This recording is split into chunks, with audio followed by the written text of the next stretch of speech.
All right, so I'm back and we're going to talk about support media. And again, I think you came in a little bit late. The second exam will go through support media. I should have it up today and you'll have a week to do it. So you'll have a week to complete the second exam and I should get that up later this morning. So the media that we talk about in terms of support are the ones that are not discussed in terms of sort of the traditional newspaper, print, television, stuff like that. So it's the ones that are everything else is sort of lumped into the support media category. And support media are those that are those that are used to reach a target audience.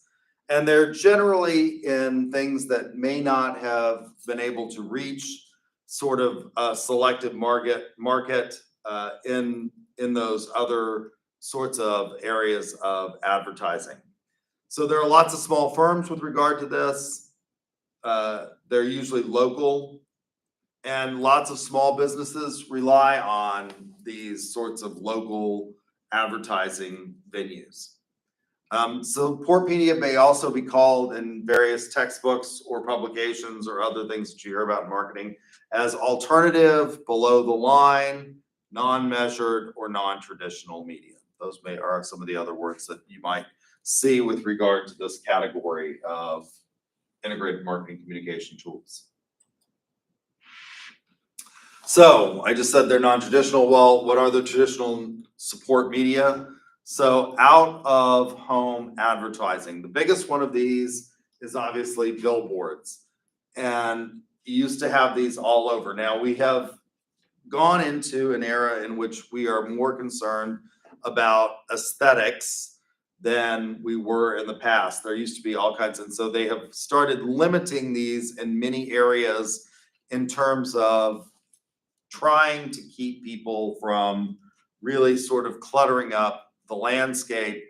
And as we have become more interested in particularly the beautification along the highways, there has been an attempt to restrict these. When I was a kid growing up in New Mexico, on I-40, there was this travel stop. It was one of the first sort of large travel plazas that was built in the United States. It was called Klein's Corners.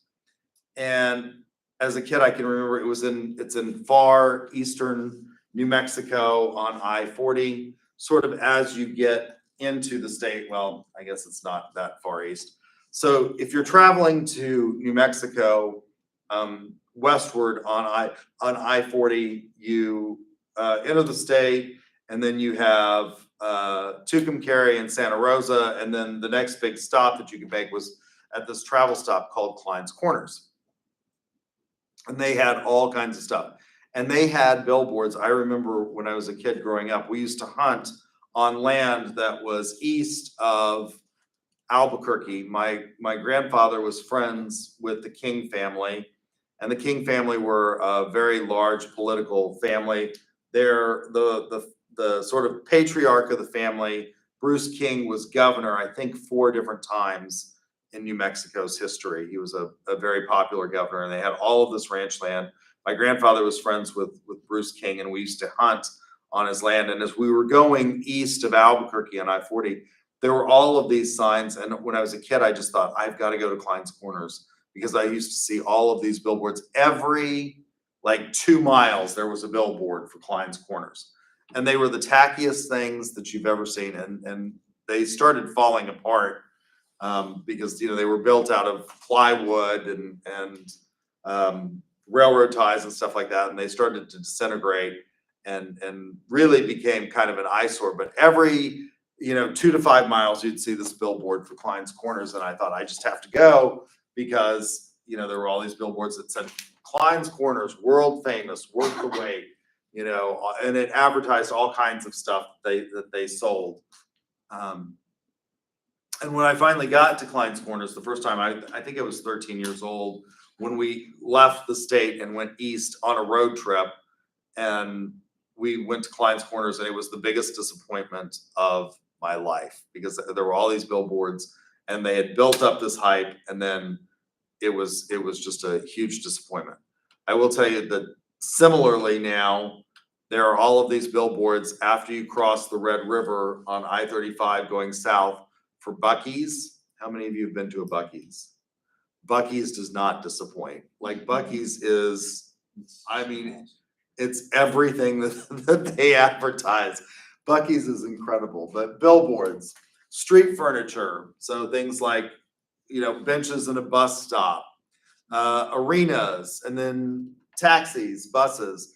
In areas, we don't see a lot of these in Oklahoma in terms of buses and taxis, but in New York City, there was lots of advertising historically on cabs, because everybody watched, there were checkered cabs all over the place. So in this category, billboards and street furniture are the primary or the major ones that we'll talk about in terms of support media. This is one of the most pervasive media in urban areas. So in large cities, particularly where you have lots of transit and lots of things, you know, going on, lots of billboards, they are absolutely pervasive. Again, lots of communities have now started to limit these. For example, in Edmond, you can't, you know, the size of your billboard is heavily regulated so that you can't clutter up the entire urban landscape. So there are lots of restrictions that are starting to be placed on these, but they are still, in spite of those restrictions, some of the most pervasive that you'll find in urban areas. So you'll see them everywhere. There is a picture on the cover of the textbook that I use, and of course, most people get the digital format now for the principles of marketing class. It's the textbook has historically used the shot of Times Square, and that's a primary example of out-of-house advertising, right? If you go to Times Square, if you've ever been to Times Square, there's just all of these billboards and advertisements and banners and, you know, light streaming things that are there. So it is enormously pervasive, particularly in urban areas. Then you also have the addition now of digital out of home. So these large, rather than having a static display on a billboard, they're now coming up with the digital LED billboards that change every, you know, so often, and those are popping up all over Oklahoma City.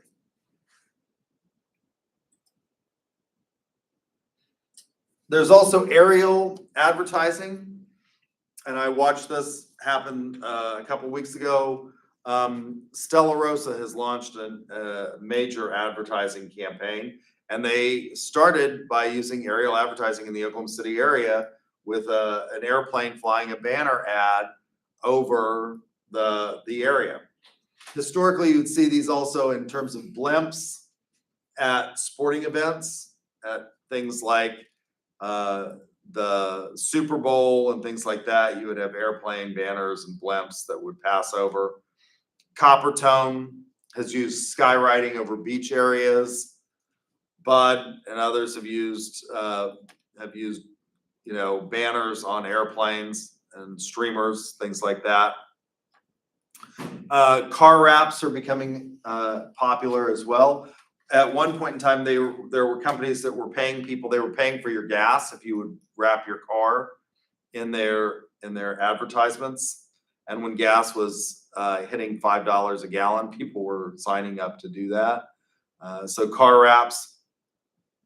And research suggests that these lead to high levels of recall and actually do have an impact on sales, particularly for local businesses. In Guthrie, we've had a lot of the people that were sort of the plumbers that were around when I started in business have gone out. And so, like, I've literally taken photographs of plumbing companies that have come into Guthrie, because when you have an old house, you constantly have plumbing issues. In-store media, so you have displays, cart signs, in-store, you know, sort of monitor ads and things like that.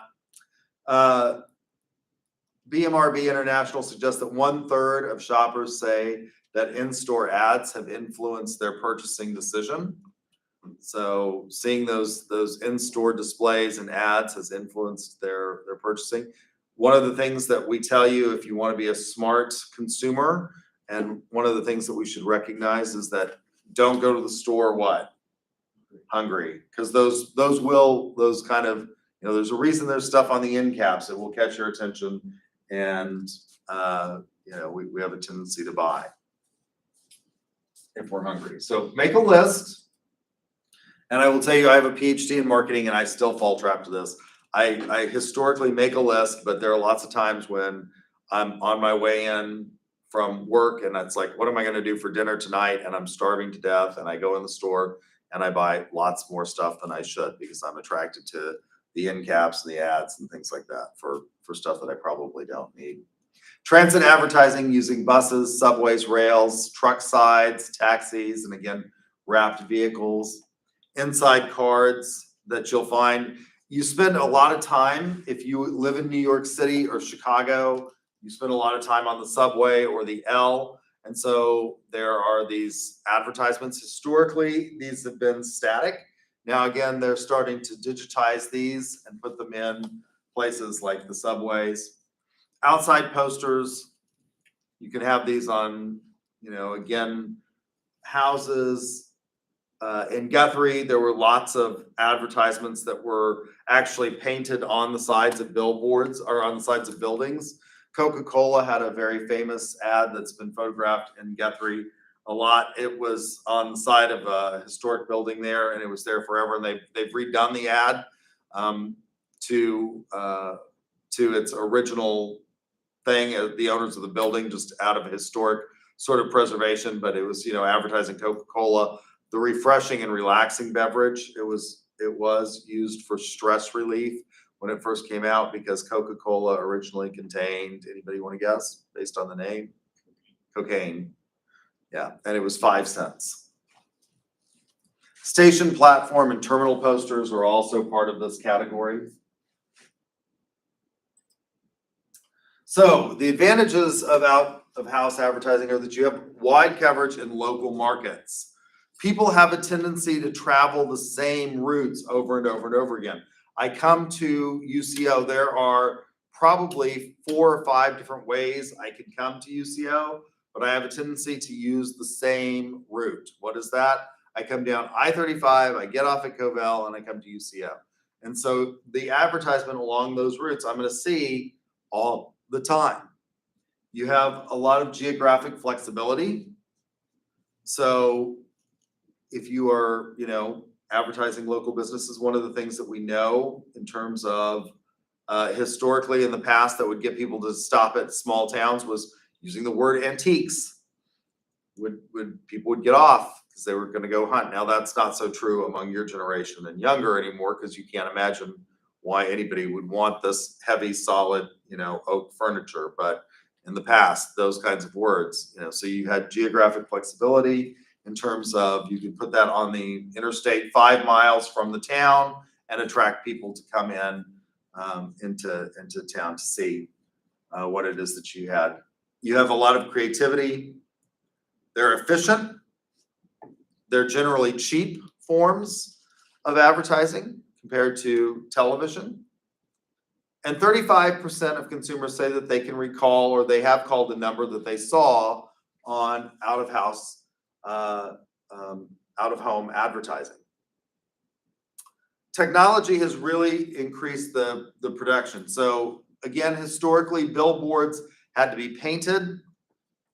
Now they can create these wraps of billboards, and they just put them up and they stretch them over the frame of the billboard, and they have reduced the production time in a major respect. So they've become more timely.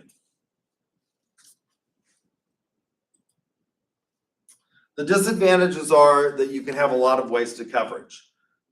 I travel on the Kilpatrick Turnpike a lot to go to various things that I am interested in out on Memorial Road. So I want to avoid all those stop signs. I get on the Kilpatrick and I go west to go out to Topgolf and things like that my friends want to go to a lot. I can't play golf anymore since I broke my hip, but they still like to go, and I'll sit there and have drinks with them. There's an ad for BC Clark, and they always put their Rolex ad on that corner at the intersection of the Kilpatrick and Broadway extension. What's the starting price for a new Rolex if you want to go to BC Clark? Well, I think the all stainless steel model of Rolex, which doesn't have a date. So I have the two-tone and mine has the date. That's called the Air King. I think they start at new $7,000 this year. How many people that pass that billboard are going to spend $7,000 on a watch? Not a lot. So you've got a lot of wasted coverage. You've got a lot of people that are seeing that billboard that are probably never going to buy a Rolex watch. You also have limited message capabilities. You can't put a lot of detail into the message because cars are going past. What's the speed limit on the Kilpatrick? It's 75. So people are going past it. You can't put a lot of detail on there. You got to get it, out there with, a picture or very few words because people are passing by very, very quickly. You can get wear out. The costs, for things like billboards can be high for small businesses particularly. And then you have measurement problems. How do we, measure with accuracy whether or not people are responding to the billboard? That can be tough. Unlike online, where you put your website up or you take out a Facebook ad and you can click track throughs and you can click how many are converted to purchases very easily. How do you know that the person who bought the Rolex at BC Clark, which by the way, the closest BC Clark to that sign is the one, this is the interesting thing that to me is they still have this Rolex ad up, and BC Clark actually lost their Rolex dealership at the location that is closest to that billboard, which is North Park Mall. They don't have a Rolex dealer there anymore. They only have they have two Rolex dealers in their location, one downtown and the other at Class and Curve. And so, the advertisement that leads to the store that's closest to that sign is no longer a Rolex, it's no longer an authorized Rolex location. So, you can have problems with that. You can get image problems in your ad. What you think you're saying may not be what you're actually portraying. People may have selective recall. Advantages of transit, placing things on the L or the subway in New York City. The average ride on mass transit, if you live in these locations, and this is hard for us to guess or hard for us to believe in Oklahoma City because we all drive in cars. When I bought my home in Edgemere Park, I thought there was a bus stop right outside my house. And I thought, someday I am going to ride the bus rather than taking my car. I'm going to ride the bus to work at UCO. At the time I was working in the Office of Legal Counsel. I was an attorney in the Office of Legal Counsel, and I was the Equity Affirmative Action Officer for UCO. And so I figured it out. If I had to be at work at 8, I worked from 8 to 5. And if I wanted to ride the bus to get to UCO, I had to be on the bus at 5:45 in the morning in order to get here by 8, because the bus went from my house down to the main terminal in downtown Oklahoma City, and then it would make its way north. And in order to get that many stops, the stops that it made along the way to get here at 8, I would have had to have been on the bus at 5:45. I can tell you that prospect of having to get up at basically 3:30 to get on a 5:45 bus totally ruined it for me. But in places like New York City, where if you have a car, my brother, when he was officing in New York City for Goldman before they transferred him to the Dallas office, the parking space that they had for him was something like $20,000 a year to pay for the parking space. So people in New York City don't have cars, and they ride the bus and they ride the subway. And the average amount of time that they spend on those routes every day is 45 minutes. So you have a lot of exposure when when you have people that are forced to ride mass transit. These routes are generally standard in many areas, and people ride the same route over and over and over again. So you're getting a lot of exposure, and the cost is generally really, really low for those. Because again, the primary goal of the New York Transit Authority is not to make money off of advertising. That's just a bonus that they have this space above your head where they can put advertising, right? So it's pretty cheap. The cost is generally pretty low. The disadvantages, again, in rural and suburban areas, as I was just alluding, it exists. It says in the textbook that it may not exist. Obviously, if you live in Alva, Oklahoma, there's none of this, right? Or if you live in Enid, Oklahoma, there's actually they do have, I think they have public transit in Enid. We do have public transit in Guthrie. We have something called the Guthrie Trolley, which provides transit for people in that area. But it's very low compared to urban areas like New York, Chicago, Los Angeles, and stuff like that. The mood of the audience is another disadvantage. Subways are often crowded and people are not paying that much attention. And on the subways, people have lots of anxiety. They just want to get where they're going and get off, right? As quickly as they can. So they may not be paying a lot of attention.